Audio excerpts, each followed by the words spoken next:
I have the impression that a lot of Australians have been persuaded by politicians to think these people come here because we're the best country on earth. Yes, or the most generous. Or the most generous, yeah.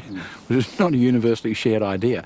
But, you know, one of the refugees who lived at our place told me that he'd never heard of Australia. Yes. And he didn't find out where he was until he was actually locked up in Woomera and said, "Whereabouts am I?" Yes. And they said, "You're in Australia." Yeah, that's quite common. The other startling thing, it seems to me, is that the Middle East especially is noted for their tradition of hospitality. Yeah. And we are as inhospitable as can be imagined for anyone who comes here looking for a bit of safety. Yeah. So do you have any sense of how they respond to the lack of hospitality that we show? Well, I think they found it very surprising, particularly people who were returned. But they make a distinction between their treatment by the government of Australia, the governments of Australia, and the Australian people who, you know, through letters or cards, phone calls, visits, did make contact.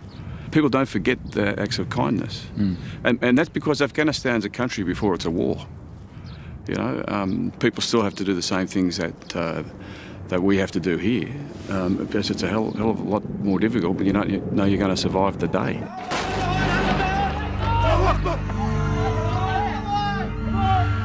There's hardly a country on earth that doesn't have asylum seekers turning up looking for protection. Yep. And who take seriously the non-refoulement obligations in the Refugees Convention, and they say, well, we're not going to shove you away.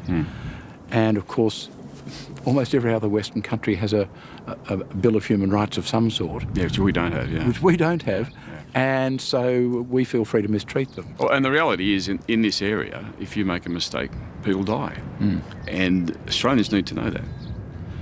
That we're dealing with human life, people who feel the same way about their loved ones that we feel about ours.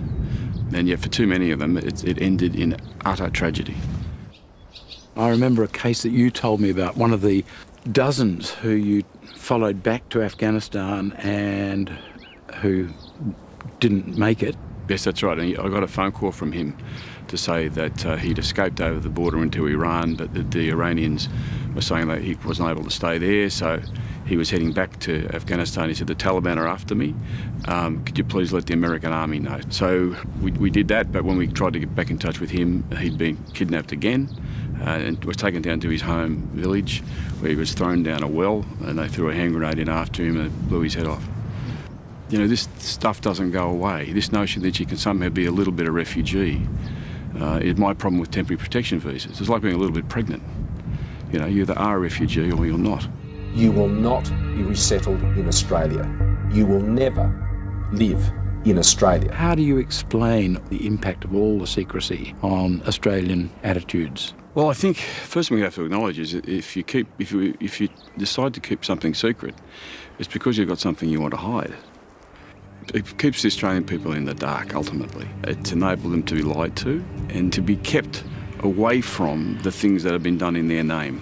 You know, when people finally realise that to seek asylum in this country is not illegal, it is perfectly legal under Australian law, whether you come by boat, by plane or by hot air balloon.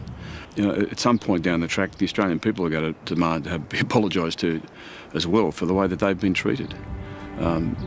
Certainly those lies have found their way into popular discussion in terms of this notion of illegals or queue jumpers. And that notion, therefore, that if people are illegal, then you can justify locking them up.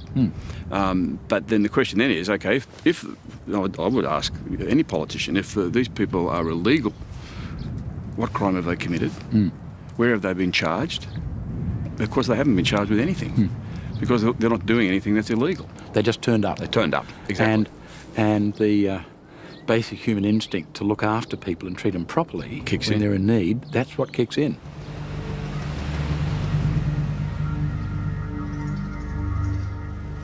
In the background to all of this, of course, there's the interesting question of cost. Yes. We're facing a budget crisis. You know, the Liberals who pride themselves on their financial responsibility have got a budget problem, and we spend billions of dollars mistreating innocent human beings. Yeah, well, the cost is the big unsustainable factor. Most Australians would not be aware of the amount of money that's been spent. I think in the last budget they're allocating around $3 billion. Most years that's blown out. Some years it's been up to $5 billion. And Malcolm Fraser used to say to us, when you factor in the military cost of Operation Sovereign Borders, you can effectively double the number. But even on the conservative figures, we're spending roughly $500,000 per boat person per year, mistreating them in Nauru and Manus. I think if you're a pensioner who's looking at changes being made to your pension, if you're someone who's struggling to make ends meet, as we know many people in this country are feeling like that at the moment, and the government says there's a budgetary problem, well, not in this area, where the spending's been unlimited over many, many, many years and could be used far more effectively in the region and far less of it to provide assistance to people before they are forced into a boat, where they might be able to, to stay in countries closer to the source if their children were able to go to school, if they could get access to health and they could work. We could provide support for those sorts of things if we reallocated funding away from punishment to protection.